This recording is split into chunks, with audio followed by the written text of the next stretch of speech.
Что это за скример? В общем, я решила записать на видео, как колю себе ухо.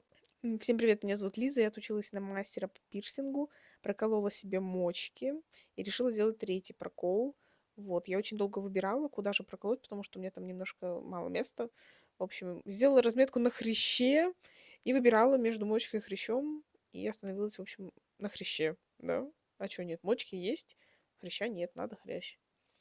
Вот под одним углом смотрела, под другим углом смотрела, распаковала иглу и поняла, что мне вообще максимально неудобно это делать, потому что я правша и колю правое ухо. Вот. Так пыталась, вот взглядом пыталась себе помочь как-нибудь, чтобы было поудобнее, потому что мне вообще ничего не видно. Вот так вот я, короче, пыталась даже языком, потом воткнула себе иглу в палец. Вот это было больно. Вот. А потом пыталась понять, вообще ровно я это проколола или нет, или придется перекалывать. В итоге сделала такой вывод. Было не больно. Всем пока.